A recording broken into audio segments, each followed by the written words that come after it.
Hi, everyone. Welcome to the FIBA America's virtual coaching clinic offered to the national federations. It includes 12 clinics every Thursday at 6 p.m. Miami time in English or in Spanish. At the end of the clinic, you'll have a chance to ask Coach questions. Please have yourselves on mute and hold your questions until the end. The video will be recorded so that you can replay it at any time in the future. We would like to thank WABC, which is short for World Association of Basketball Coaches, for their support. Today, in our third session of our 12-week seminar, we will be joined by Don Showalter, the Director of Coach Development of USA Basketball. But before we get to him, let me introduce Carlos Alves, the FIBA America's Executive Director. Carlos, take it away. Thank you, Grady. Good afternoon, everybody. It's a pleasure to be here on behalf of FIBA Americas. And this is, I believe, the third of a strategic initiative that we are very pleased with the results. I have the privilege, to be honest, to say thank you to a very good friend and partners of ours, Coach Don Showalter. Coach Don joined the FIBA family about 2 years ago when we first launched the youth development program. I think I don't have to go into the coach's credentials, because anyone involved with basketball, in particular with youth in some shape or form, have heard or know Coach Don. So thank you, Coach, for joining us. As always, honor for FIBA to have you, and you are part of our family.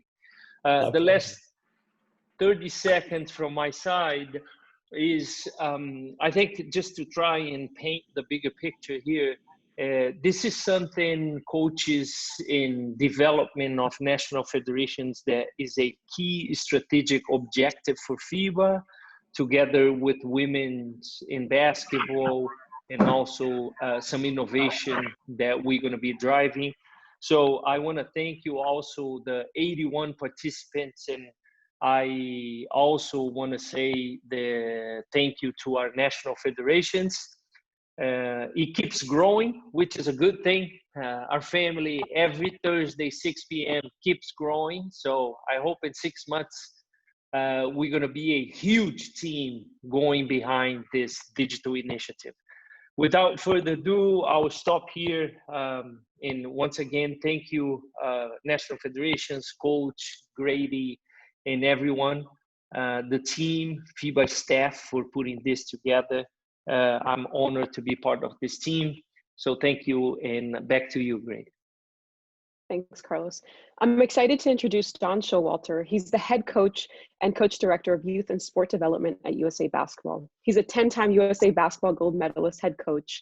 Most recently, he led the 2018 USA men's U17 national team to a 7-0 record and gold medal at the 2018 FIBA U17 World Cup. For 42 years, he coached high school basketball in his home state of Iowa, where he amassed over 600 wins. He finished with a winning record, 16 district titles, and 6 state tournament appearances. In 2009, he was named National Coach of the Year in Iowa. He has also coached in the McDonald's All-America game and has coached at the Jordan Brand Classic All-Star game twice. He has also been a coach at the Nike Skills Academy, LeBron Academy, and has spoken at basketball clinics all around the world. His involvement and commitment to USA Basketball is extraordinary. Let's welcome Don Showalter. Thanks, Grady. I appreciate that introduction, and it's good. Friends again, Paulo, and we appreciate everything that is done by FIBA Americas. It's a great organization that promotes basketball, and I'm just part of it. So I know that there's probably some coaches that I'm very familiar with from Argentina and Brazil on the clinic here, and I welcome you, and I hope that you do get something out of what I'm going to give you tonight. I'm going to go a little bit by the way of say back. If there's, of course, you can do it on the chat. I think then Grady will have it at the end, and we'll answer those questions at the end. I'm going to go through several different things. Our gold standards, that was part of our initial part of our initial USA basketball process in 2008 and 9. Cover that. Then I'm going to go through some of the things that we look for in players, how we evaluate players. Those are the questions I seem to get most of. And then I'm going to cover some of the skills that we think are really important that we try and develop in our players, both on the national team level and our youth players. And then I'm going to show probably one of our favorite all-time competitive drills that we do that we think really makes our players develop their skills in such a way that is really strong. So I'm going to give you let me share this screen with you. And Jonathan, if it is, let me know. But I think we got the gold standards up here. What I'm going to do first is I'm going to explain what our gold standards are. This is really a USA. The gold standards were initiated in 2008 by Coach Krzyzewski, Coach K, when he coached the team. We had previously in 2004, USA Basketball had taken a not such a good and got a bronze medal. I think at that time. So Coach K, along with Jerry Colangelo and all our people in USA Basketball, said that we need to kind of rethink what we're doing with our teams and get a much better we get a much better culture for what we're doing. And so these gold standards were initiated by Coach K. We use them for our junior national, use them for my high school team. I even use some of them for my 10-year-old grandson's team that I coach when I come back to Iowa. So the gold standards are not something just I think they're standards, and these standards are what your culture is all about. And our team culture is very, very important. It involves what we stress. I'm going to go, excuse me, quickly. And then as you have questions, you can go ahead and put it on your chat. We'll talk about those later. First one on our gold standards. And let me say that these standards are not something that we just do at the beginning of our training camp and then forget about. We look at these on a daily basis. We look at individually on a daily basis. What do they mean to our team and those kind of things? So the first one was I was sitting in a big room with Coach K and the Olympic team. At that time, it was Carmelo Anthony and LeBron James, Kidd, and James Harden and Chris Paul, and really all Kobe Bryant, all the players that you would think would be part of it. And as they were talking about gold standards, LeBron James says, I've always wanted to play with the best players in the world. And he looks around the room and he says, now I am sitting right here amongst the best. Chris Harden. And we now have really no excuse not to win a gold medal. And Coach K says, all right, that's a great thing. We're going to make sure that's our number one gold standard, no excuses. And so that's the way the standards kind of came about. Really interesting that LeBron had the very first gold standard. And what this goes a long ways, because no excuses involve,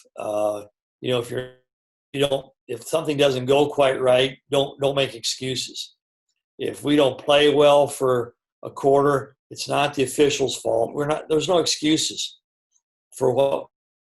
And I think that was a really good first standard. Now, when we refer to standards as opposed to rule connotation. Standards are something that you really try to hold yourself up to.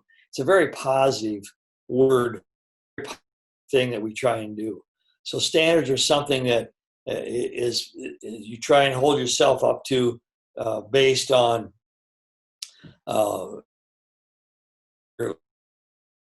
rules. Something more negative. Rules are something that you might say it's more negative type of connotation.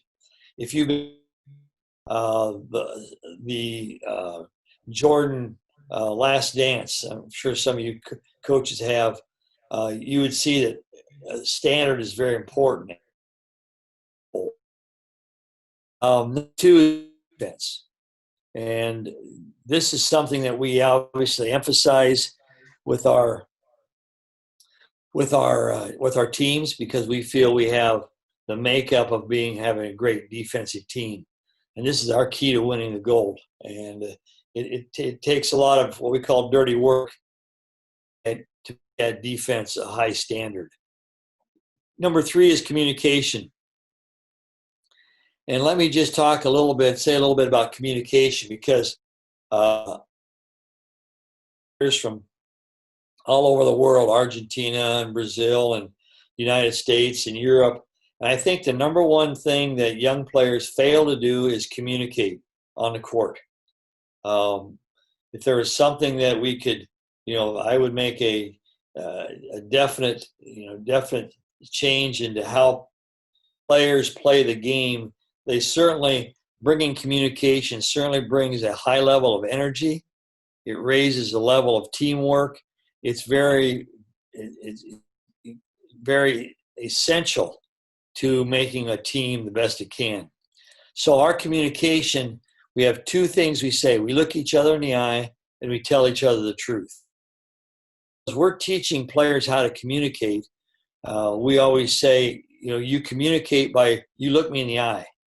And if you have something to say to me, you say, Coach, here's what I think, or this is how you start your communication. One of the things that we do after practice every day, and some of you are familiar with this, I think I've talked to clinics about this, is that we have what we call circle communication. And we end practice with this every day, and I think it's done more to help our communication skills than anything it carries over to on-the-court play as well. So we circle up with our team, and most of the time the coaches are involved with it. Sometimes we're not. But we circle up and we grab hands, hold hands. Some coaches lock elbows, but they have, in that circle, everybody's a part of that circle.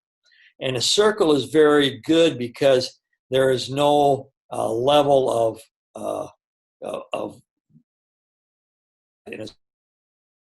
looks at each. There is no somebody's in front, somebody's in back. It's very organized in that everybody is an equal part of a circle. And so I think it's really important. That sends a strong message to your team for sure. And so what we do on that, then, we communicate the question for the day.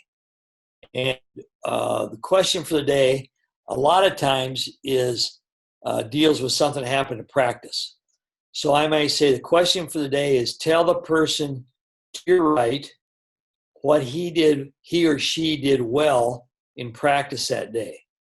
And so we have one person talking, the other ones are all listening, paying attention, and we say, you look them in the eye, which is very out of the comfort zone for many of these young players. But you look them in the eye, you call them by their first name, and then you give the answer. So in this case, I might, if we're going to our right, I would turn to my right. I would tell a player, look him in the eye and call him by his first name. I'd say, I think you did a great job today of rebounding. And then we'd go all the way around the circle until we got back to the beginning. So you develop a form of communication that way. And I think that really helps the players. They leave practice on a very positive note. It's going to be uncomfortable for them for a bit, maybe the first 2 or 3 or 4 times. So I think it's important that you do it on a daily basis. We do this with our junior national team. I did it with my high school team for many, many, many years. We do it with our national team every day after practice. So the next day it might be a different question. The question might be, tell the person, maybe you go to your left the next day. You always want to mix up the circle, have different people standing beside each other. So the next day it might be, tell the person beside you what is your weakness that you want to get better. So I would turn to Joe and I'd say, look at me in the eye and say, Joe, I need to be much better with my left hand.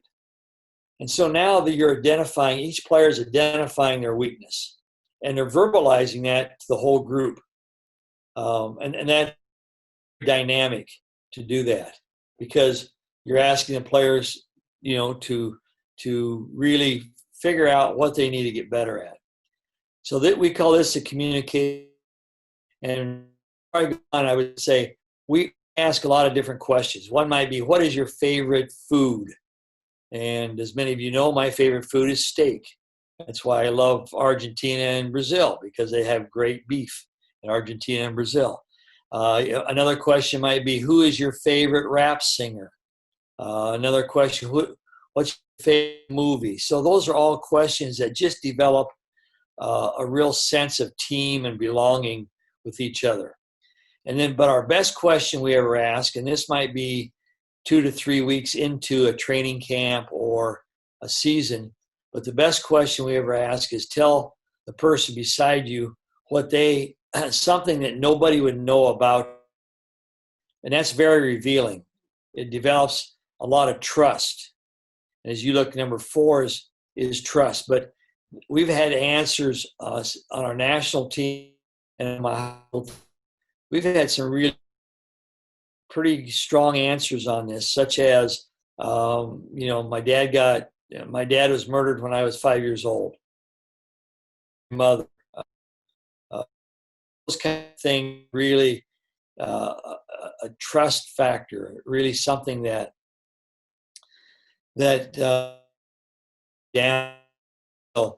draws a team very close together. If you develop that trust on the court, off the court, you develop it on the court. So that's one communication method that we use. Another one is I always ask a lot of questions in practice.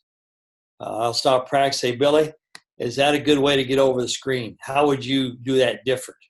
So you're asking them to verbalize things with you. So again, anytime you can talk about communication, get them to communicate.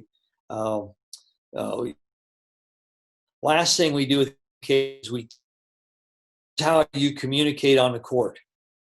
You communicate early, you communicate loud and often, early and often. So if you're calling out a screen, you would call out screen left early. You would call it out loudly so everybody can hear. You would call it out often. And we say often is 3 times. So you say screen left, screen left, screen left. And that's how you communicate. Some players, they just don't know what to say. And so I think that gives them some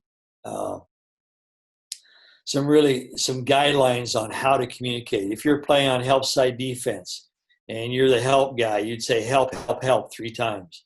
Or I'm guarding the basketball, I'd say ball, ball, ball. So those kind of things help in communication and really have done a good job, we think, has really improved our communication with that. And has made our gym, our arena, when we're practicing, much louder, more full of energy, more dynamic, just to increase that tremendously.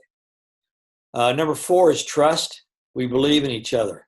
To me, of all the 15 I have listed here, trust is the most important. If they trust you as a coach, players will do anything for you. They will buy into your system. They will run through a brick wall for you. They will because they trust you that you're trying to make them the best player and best team that you can make them. And that's really what players want. Are you going to make me better? So we have our junior national team. Many of them are which play in the NBA. So you take a Jason Tatum, for example, who made the All-Star team this past year. The Boston Celtics, played for us for both 16 and 17. You know, his trust factor was really big because we tell him, you know, we're trying to make you better. Our goal is to make you better. And his goal was to get to the NBA. And so the trust, if you can develop a trust, and players needs to be a high trust levels too. Number 5 is collective responsibility, being committed. You know, we win together. Everything is a collective thing. Nobody wins a game or loses a game by themselves. It's a collective responsibility. And I think the commitment there is a key term. Care. Number 6, we have each other's back. We give aid to a teammate. We really care for somebody. When we see players fall down or try and take the charge, and there's 4 other guys on his team that run over and pick him up, that's a great example of caring. And emphasize that. Give aid to a teammate. You know, if you're playing defense in your help position, where's that? Caring is, I'm going to be there for you. This came from Jason Kidd. Jason Kidd raised his hand at this meeting, and he said, you know, if we have respect, always going to be. So instead of a rule saying you're going to be on time, Coach K said, all right, that's going to be a standard for us, is respect. We respect each other and our opponents. If we respect each other, we're going to be on time. If we respect each other, we're going to play hard. It doesn't matter what the score is. We're going to play hard, and we're going to respect our opponents. We're going to be prepared. Number 8 is intelligence. We take good shots. We're aware of team fouls. There's nothing better than a smart player. One of our pillars that we evaluate players on is intelligence. You know, what kind of intelligence do they have? There's nothing better than seeing a player on the court knowing what the team fouls are, and if you have a foul to give in a quarter, then you use that foul. That's just being intelligent. Poise, show weakness. We may have weaknesses, but we certainly don't. We don't want to show that. So poise is how you conduct yourself on the court. Flexibility. We can handle any situation. We're very flexible. But we don't complain. Flexibility is you make the best of that situation. If you have to guard on a fast break situation, you may have to choose to either take the ball or take the pass, and you have to be flexible and learn to handle those situations. Don't complain. And selfishness, one of the top standards I think is in selfishness. How good a teammate are you? Are you a good teammate? Do you cheer? Are you happy for your teammates? This is unselfishness.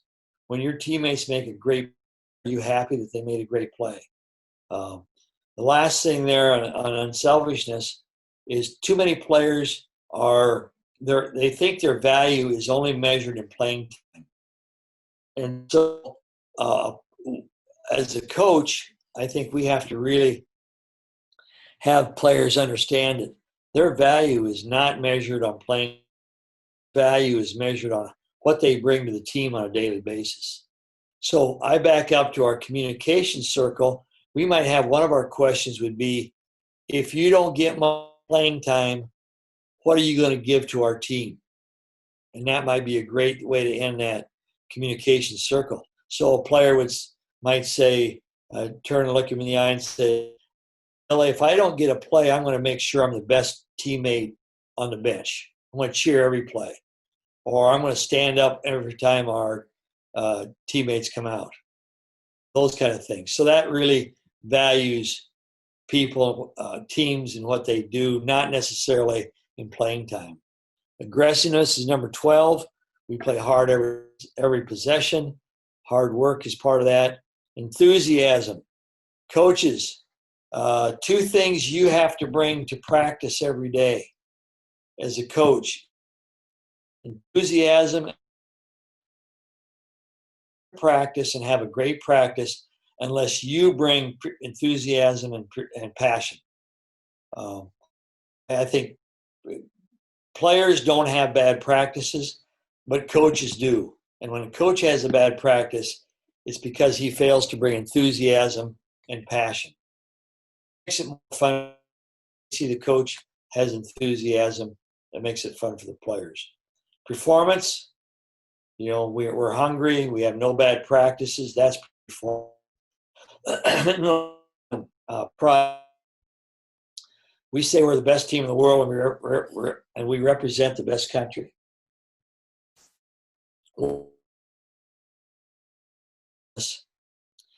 Is that our players they don't play for their country, rarely. We have our junior national made up of about 35 players that we bring in to training camp. None of them have played for their country before, and only 12 are going to go to the USA. Something that we look to the other teams that we're playing against. We're looking teams like Argentina and Europe teams, Spain. They have a great pride in representing their country. They have pride in representing our schools, maybe our high school. We have great pride in representing our club teams, but that pride we've learned how to do that. And I just say that countries outside the United States do a better job of this than our U.S. teams at times. 50 gold, just before I let this go, our 15 gold standards we might only have 10 of them for our school team. We might pick out 12 of them for our junior national team. They may be worded a little bit different. But these are something that we don't just lay out the first and not good about every day, making some point of identifying a standard every day. So we have getting ready for practice. We will talk about a standard, one of these gold standards. I might say in your notebook, write down this gold standard. How that influences or why that's good for our team. And then we'd have a player communicate that. So this is really important for us on a daily basis, not just at the beginning of our training camp, beginning of a practice, beginning of a season, whatever. Again, I even do this with my 10-year-olds. So we might have 3 gold standards for our 10-year-olds. No excuses. Don't be blaming anybody else for it. We might have talk about. I think standards are something that can cross the line with whatever age group that you are. If you have a question, again, go ahead and ask those. Again, I can send this information out to any coach who wants it, which I'll do. I'll give you my email. Jonathan, I'm going to get out of this, and there we go. And I'm going to what we look for in players. What's really important to us as players. You can see on your screen, Jonathan. Grady. Yeah, you're good. Okay. First thing is sustaining a culture, and I'll go through this fairly quickly here. A definition of a coach, if you look up in the dictionary, it's actually a carriage pulled by horses. Carriage is a wagon or a buggy or whatever you want to say, but that carriage is pulled by horses. This is a coach. We are pulled by our horses, our players. And if we want those players working together, if we want that carriage going in the same direction, that's where coaching comes in. great, for me, that's a great definition of a coach. A little bit our curriculum. The main thing I'm going to say on this, anytime that we have skill development, it's a progressive development model. That means if you're coaching young players, you don't start out by going behind the back between the legs, dribbling. We would just a stationary, balanced dribble, teaching the players keeping the elbow in tight, bringing that wrist up and down. That is the way to teach the dribbling. So, again, that's the only comment I'm going to make on that right now. 4 levels that we have: introductory, foundational, advanced, and performance. Introductory, with the mini ball, mini basket type of thing. And so that is the main thing that you should do as a coach if you are involved with this level is give those players a tremendous love for the game. Give them a love. That's the main thing you can do, because you want players to stay with the game as well. So introduction for the youngest players. Then you go foundational. This is kind of when they decide that they want to play basketball on a team. So they want a little more instruction. They want a little more team play. Advanced would be our high school level, ages 14 through 16, 17. Performance then would be like our national team, 16 and 17, or college team. So these are the 4 levels that we have. We think it's very important that we progress from one level to the next. Now, as we talk about skill development, there are 8 skills we think are really important for you as a coach to teach. And I have the 8 skills listed here. Footwork and balance are tremendous skills that need to be really worked on. They can be worked on with other skills as well, but if you would come and watch our junior national team jump stops and pivots, If you go watch Jay Wright's practice, who is our assistant coach for our senior, he would do stops and pivots. So nothing is really too simple to do. And I think sometimes we as coaches make things much more complicated than it needs to be. Basketball, I say, is a game that's overcoached and undertaught. We many times don't do a good job of teaching this. And as a young coach, probably not do teach skills. I tried to overcoach players, tried to give them too much. So skill number 2. Number 3 is shooting. Number 4 is screening. This is a skill that needs to be taught. I go to a lot of practices, high school practices during the year. Screening is not taught very much. How to set good screens, how to use screens. I might say that the screening is not taught at the introduction. Screening is only taught at an age 12, 13 age level, because at the younger level, 7, 8, 9, 10, what do we want them to do? Be proper spacing.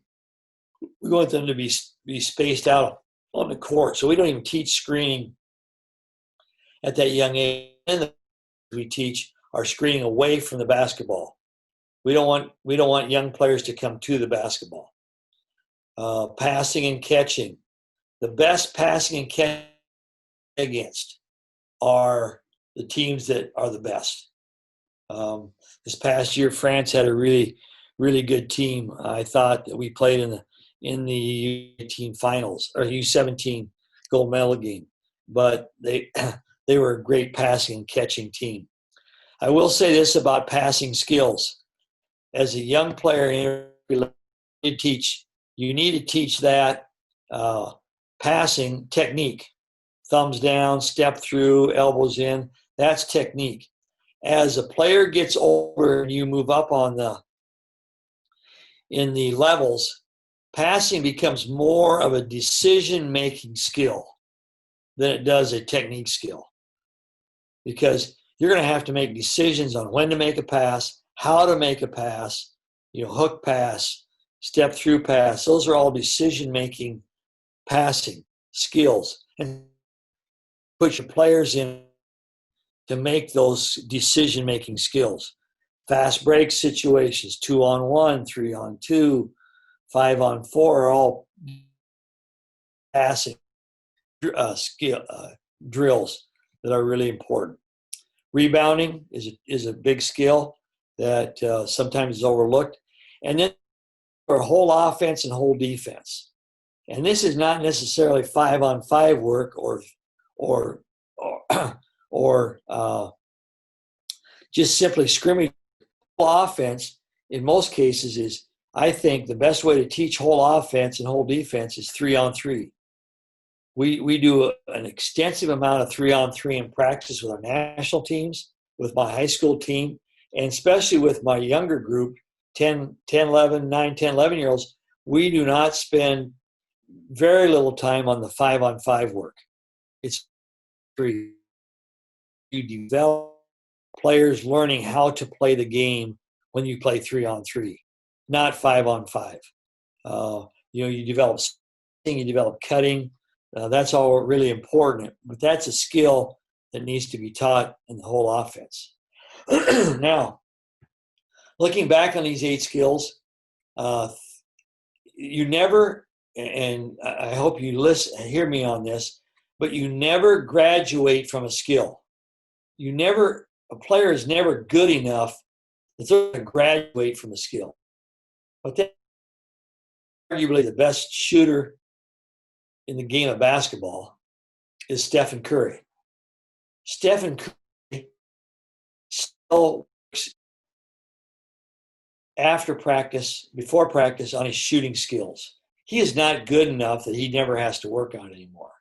So that's what I mean by you don't graduate from the skill. And actually, the better you get, the more skills you have to go back and review and rehearse timing.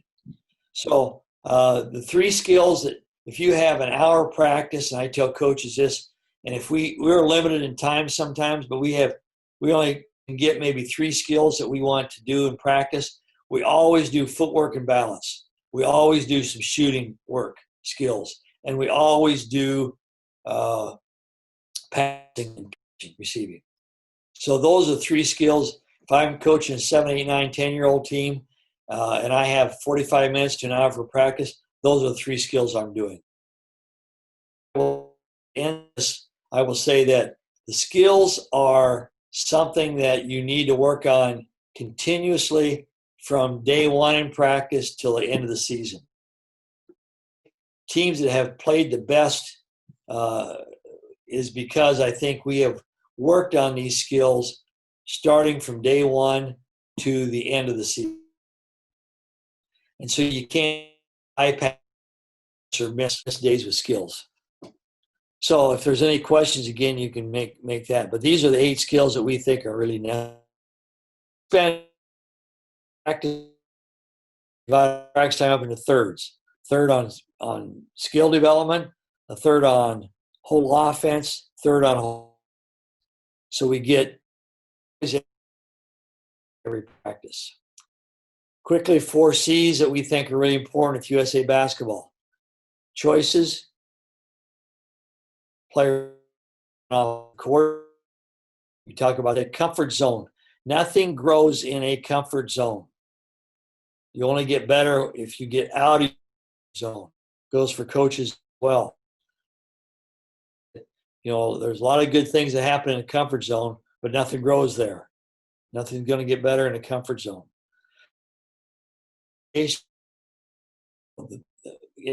Circle hole names, that's already out of their comfort zone. We put them in drills out of their comfort zone. That's how they get compete. Players sometimes don't innately compete. One of the first questions that NBA scouts ask me about our junior national, how do they compete? And that's to be a big topic at the NBA level. If they're not great competitors, they're probably not going to be great players. like Jay, those are great competitors. They love to compete. How do you put this in your practice? Well, you put this in your practice by using time. If we're going to compete, how do you do this with a 7-year-old, 8-year-old, and you're working on ball handling? So maybe you have a player dribbling. How many dribbles, how many bounces can you do below the knee in 10 seconds? That's competing. So you already give them a little bit of that at a young age. First year of the best thing we do for competing is called a game called Cutthroat, which is 4-on-4-on-4, very highly intense. That I'm going to, and then of course communication that we talked about earlier. Those are our 4 C's that we emphasize really on a daily basis as well. And then consent if you ask for that. One of the things we also do is mind candy, which is just a saying every day to a team. Here, this mind candy is the thing that drives all real success is passion and enthusiasm for what you do. Write it down in their notebook, and then they would also explain how that relates to what they do. That's the candy that we do on a daily basis as well. We talked about our gold standards, so that gives you a little bit of we do US. Jonathan, I may need some help here. I want to go to that slide. Which slide? I want to do the gold camp slide. I think. Okay, yeah, close that out. Yeah. And I think that's up on the screen. Is that right? Close that window out. Yeah. Okay. A little bit before I go to our video, we have what we call player DNA. So when we evaluate players, what do we look for? And here's our 5. Hold up.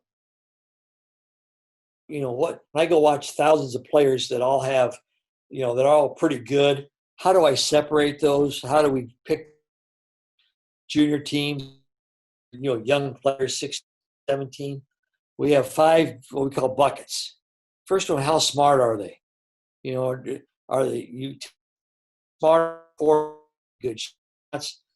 Do they get their teammates involved? That's being smart. Do they make good decisions? They make a mistake. Do they make the same mistake again and again and again? Well, that's not being very smart or intelligent. And again, intelligence is one of our big things on our students. Smart is something that the second thing is tough. Tough is kind of a hard term to define, but when you see and walk there, he's on the floor after a loose ball. He gets a rebound in traffic. He's in great help side position. He takes a charge. He's just that kid who you hope gets the last second shot because probably has the best chance of going in. That's what a tough kid is. And we have a lot of players, unfortunately, that we think are really good that we think about inviting for our junior national team, but they're not very tough. And this goes with, I lost my screen here, did I? Coach, I'm going to share the screen for you. Okay. Thanks, Jonathan. You're welcome. Can you see the screen there? Yeah, I need to get up to the next. There we go. And so toughness is something that we look at. Skilled, obviously they have to be skilled. I mean, of those 8 skills that we look at, do they have a mastery of those skills? I mean, a level of age, and can they dribble their left hand? Can they are they accomplished at shooting the basketball? or do they only depend on their physical abilities to score? So skill is obviously an important part of our evaluation DNA. Versatile, we find out national basketball, and this is certainly a credit to you coaches who coach international basketball, is your players seem to be more versatile than maybe ours do. We may have players that are and that they want to play, or they're a wing, or they're a center or forward. We want players, and we really emphasize several positions. This shows up especially on defense. If I'm a big and I switch on a ball screen, am I versatile enough to guard a smaller player in situations? So versatile is something we really look at. Can you be a point guard and a wing guard? Can you play a 4 position or a 3 position? I go back to guys like that we've had play for us, Justice Winslow, who's been in the NBA now for a long time. He could play 4 positions for us. Brad Beal could play 2 or 3 positions.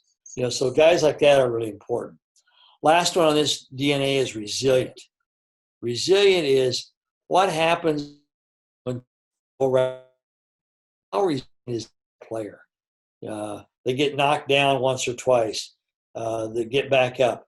If a player goes to get a 2 and 3 times and doesn't get it, how resilient is he is still going to the glass and getting a rebound? That's an important part of what we evaluate. The 5 things we evaluate when we go watch players that play for us. I think there's another screen here, Jonathan, if you want to pull it up.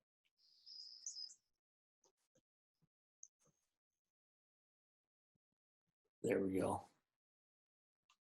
So what we try and do, there's a lot of players that fit those 5 categories. There might, I go look at, like I said, thousands of players, but now we try and put those DNA with things that do. I mean, you and I, we can go out and do these things, and we may not have very much talent. The last guy on your bench may do these things and have not much talent. But if we can put those 5 DNA aspects together with these, we've got a special player. Guy who's on time, great work ethic, gives an effort all the time, shows great body language. How that is huge for us. If I go watch a player and he has bad body language, I take them. They are not good for us. They're a cancer. If I see a player on the bench who's lounging back with his feet out, who doesn't listen to the coach, that's bad body language. And unfortunately, we tell players, we judge you by your body language, and that's not fair. But that's what happens. Level, attitude, passion, being coachable, doing the extra, being prepared. These things take 0 talent, and if you combine them with things that talked about with the DNA of being smart, resilient, skilled, boy, you have a special player on that court. And even in my high school team, we try to emphasize that. I wanted to give things that we're looking at. I'm done with this then, Jonathan. We can go on to So the video I'm going to show is taken at our training camp, with our U16 training camp. Show is a pedal that really emphasizes making kids competitive, but it also teaches exactly what we want taught. There are 3 basic rules for this 4-on-4 cutthroat. First rule is you catch the ball and square up, face.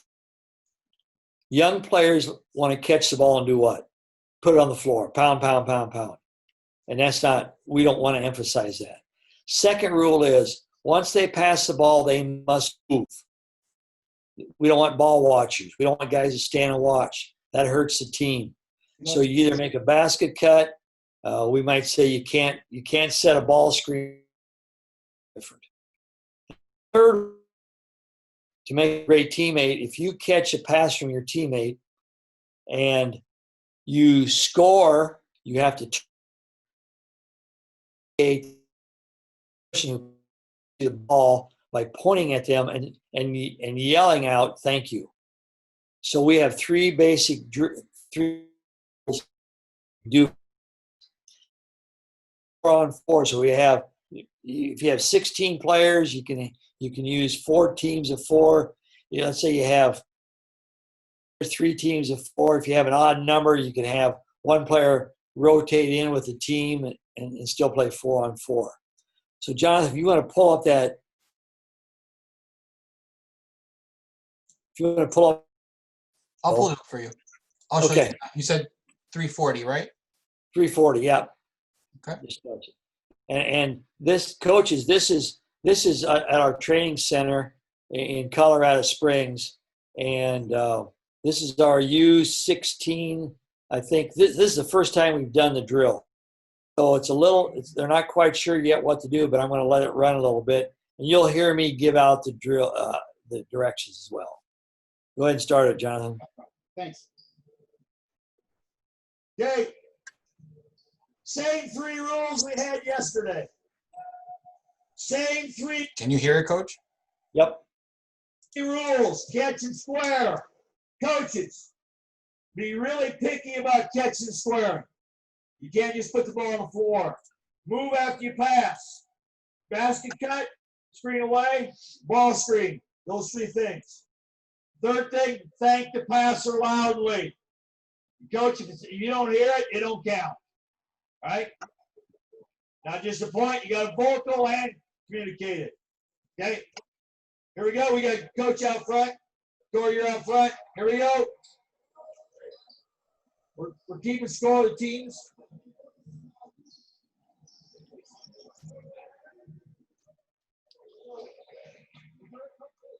Yeah, let's go.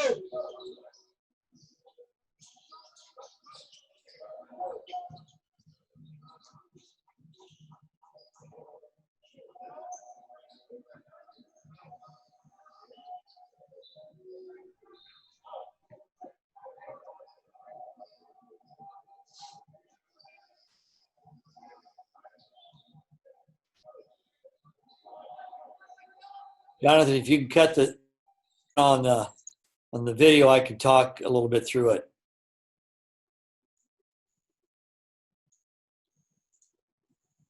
it. Are we able with? Hello? Jonathan, are we having trouble with the video, or is it? No, it Looks like no. The video is fine. Do you want me to put the volume up? okay. It looks like it's stopping a little bit. No, it's playing. Okay, on my, there's a lot of hesitation in it. Want me to go back to minute 4? Where do you want me to go back to? Go back to 3:44.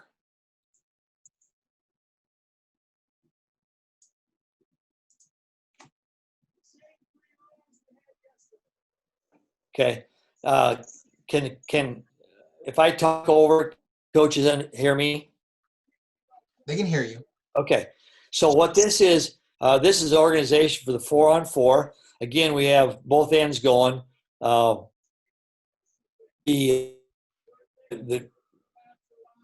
given the direction here, the 3 main rules that are covered. And as you watch them play, watch them how you have to watch them square up.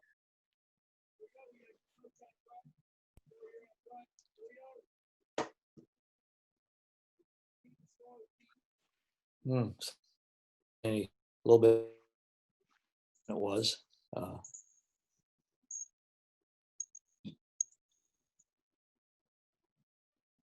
Is it stopping you? No.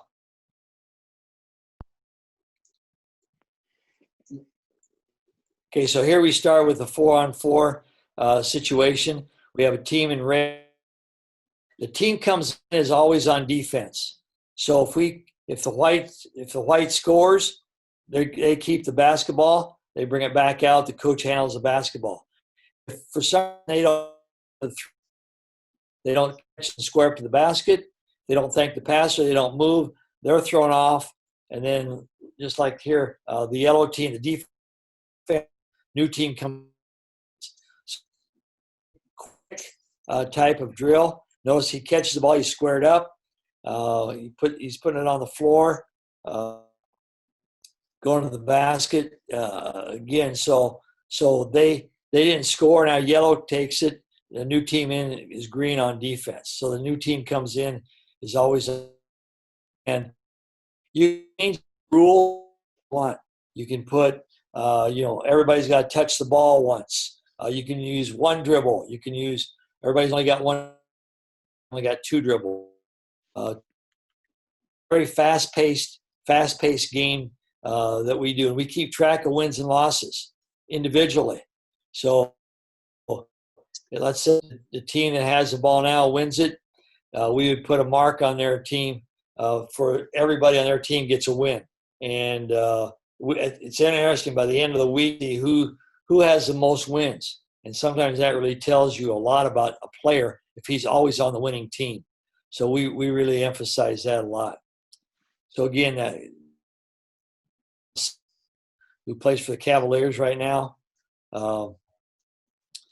as well. Okay, here's a shot taken. If you're on the same length with the video, again, R.J. Hampton has the ball there. He played over in New Zealand for a year. Now he's going to be in the NBA draft this coming year as well. Very fast-paced. We do this every day to maybe some days 5 minutes, some days 10 minutes. The player emphasize what we think is important. Years where if we have a big center, and we might say our post before we get. So those are we think are really important. And if you have any questions, go ahead and put it on the screen. Okay. Okay. Yeah, I think we're ready to take questions now. Okay. Are you ready, Coach? Yep. Okay, great. You can get us out of this. All right. So the first question we got from a participant is, what do you do if a player doesn't commit to the gold standards? How do you take care of that, or how do you address it? Well, I think it has to come between the coach and the player. So in other words, that's a great question, because if you don't think somebody on your standard, for instance, being on time, whatever, respect. I think it's really important that you as a coach communicate to that player that they're here between what you're doing and standards. And you're not living up to the standards that we have as a team. And by the way, we have everybody sign the standards at the beginning of the year, so they're feel a part of it.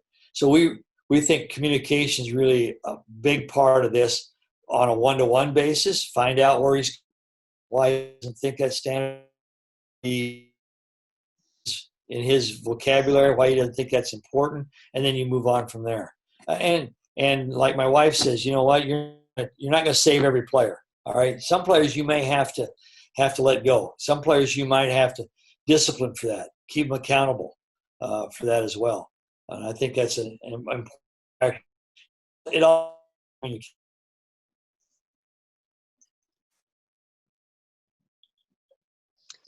Okay, so it sounds like, so would you say that you guys are more so building around a culture instead of just picking like the best players, or you're picking the best players for the culture that you're trying to develop?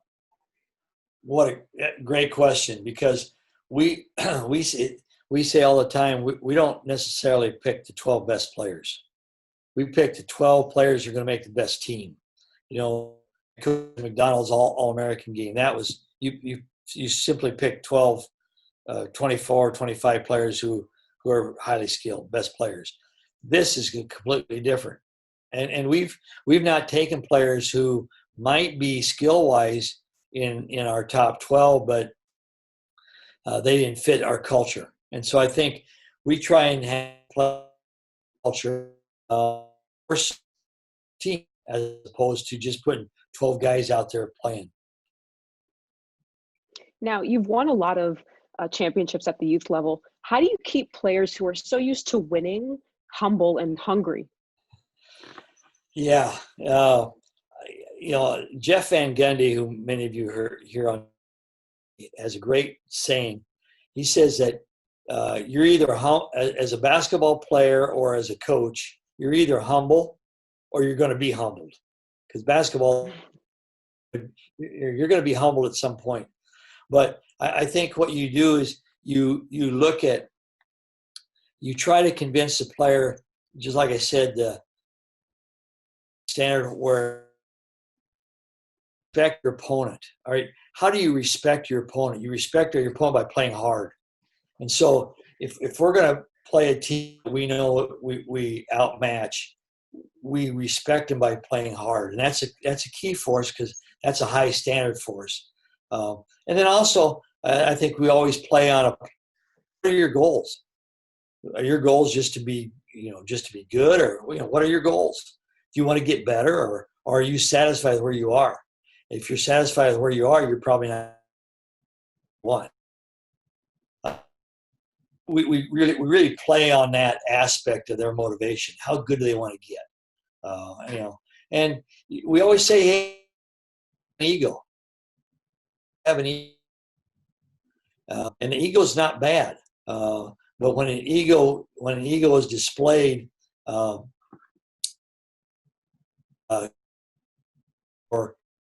is not conducive to team play, then that ego is bad. But bring your ego, play in your ego. Now, you talked a lot about how you get players to trust each other during practices and whatnot. How do you get players to trust the coaches? Yeah, again, I think you appeal to them by what their goals are.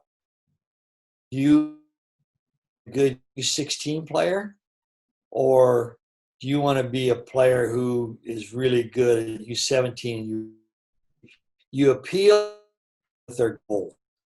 And like I keep saying that players, our national team players, my high school players, they really wanted to get better. So I think you have to develop that trust, first of all, and you need to work with them. I mean, if you're just a guy who comes out to practice and doesn't get involved with practices, you as somebody who has enough effort into it. But if you're down there getting work in and you're in there playing defense once in a while and do things, kids enjoy that. Players enjoy that. They see you working hard. They're going to have more buy-in to what you do. Now, how do you go about developing the mental toughness of these young athletes to compete in these international tournaments? Well, that's another good question. You have some great questions here. I think mental toughness comes enhanced on a daily basis. So mental toughness to be like the cutthroat game we play. That's a mentally tough thing. I think being and making your practice competitive brings out toughness. So are not necessarily real tough, but they're in a competitive game, competitive drills after competitive drills. That's going to bring out the toughness in them. You have to practice. So there's a large part of it that's a competitive practice, whether it be a shooting drill. Maybe you have to make 30 baskets in a minute. We have drills we start out with practice with that are all timed and score kept. I think that develops the toughness that you're looking for. Now, which USA player impressed you the most on the youth level that you've seen become a high-profile player in the NBA? Oh, man. Threw a lot of names on that. Excuse me. Colin Sexton is one that was just, you talk about toughness. He was really tough. Jason Tatum is right there. Jones, Deal, who's, making, $140 million in his careers. is that. So those are the guys that, and really guys who weren't maybe even as much on the forefront as you would think. I'll give you Justin Jackson from Texas. He's playing for Sacramento now, but he was kind of one of those under the radar, but he really just had a high standards for himself, and I think those high standards paid off in the NBA for him. Those are a lot of the players that we've had through the years that I think are really obviously have done well, but also benefited from being on our junior national teams. Okay. Nowadays, there are so many drills that personal trainers have come up with. What do you think about these drills and the products that have come into like the basketball market? And are you opposed to them, or would you just rather see people go with the fundamental? Yeah. I'm not sure a trainer or it comes from a coach, but I think there's a lot of aids that can help a player get better. I'm not so sure all of them are, all those aids are money makers. Obviously they want to sell it. Development comes down to train with how you're going to be playing in a game. In other words, if you're in and then finish the basket, then you have to work on finishing around the basket. And I think working on cone, I think drills need to be specific to what you need to work on. Maybe it's your left hand, so you do a lot of left hand stuff. Maybe it's your 15-foot shooting. I think the training itself for athletes need to be really specific in what you're doing to improve your skills. All that show stuff. Parents love to see that. Parents come back. Oh, my son can do this. His back and behind his leg 40 or 50 times and dribble around 3 cones, and that's all well and good, but that's really not game specific. How's he going to get better in a game? And that's the most important thing. Okay. You've been involved with USA Basketball since 1998. How have you seen USA Basketball grow? Well, the growth has been due to a lot of FIBA when FIBA added 16 and U17s in 2009, which is the qualification for the World Cup the next year. But when added those, that really elevated our game with USA Basketball, because now we depend on a lot to be a part of our senior team, to be a part of our USA Basketball core, so to speak. Looking back on it, thank FIBA every day for putting that in for our young kids, because we think that has really made USA Basketball so much better from a player standpoint, from a culture standpoint, because you get part of USA Basketball as a 16-year-old before they get to be a senior team member. That's important with USA Basketball. Okay, now you've worked with tons of coaches throughout all these years. Who did you look to for any advice that you needed along the way? Great point to make is I think all coaches need to have mentors. Who's your mentor? Somebody you can text to, somebody you can email with. When you have a question, when you have how to coach, whatever, but you have to. And I've had different mentors as I grew up as a coach. I worked lots of camps, and many of my mentors came from people I met at working basketball camps.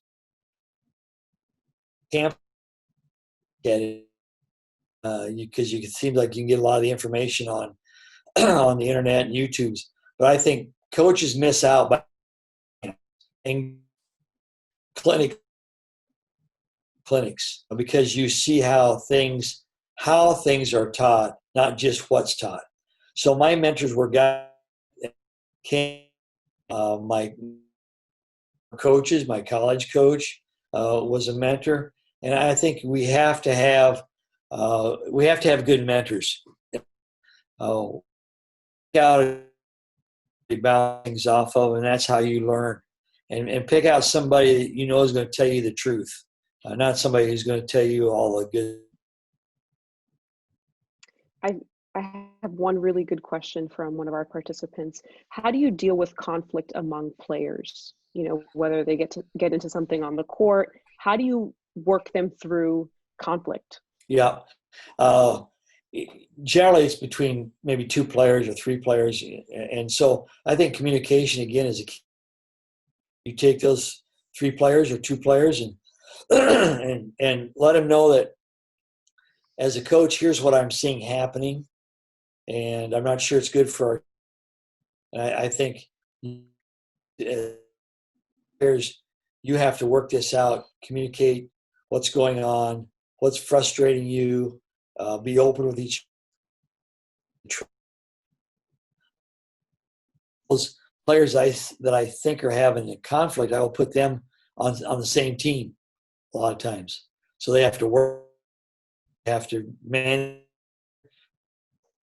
And a lot of times I think it's just kind of a maybe something that happened outside of the practice, happened in school that day or something.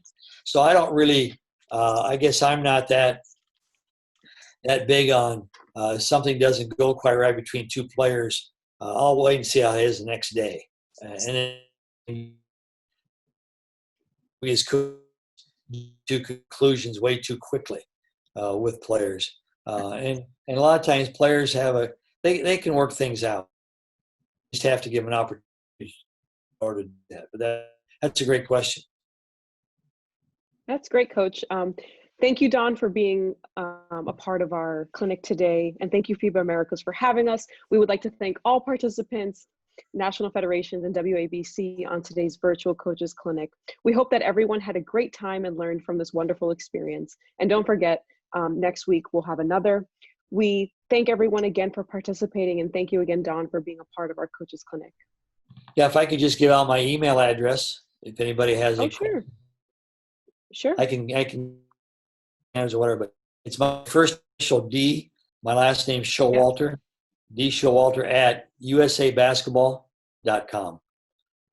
So awesome. Thank you so much. Send anything out that coaches would like. Thanks, Coach. Thanks, Brady.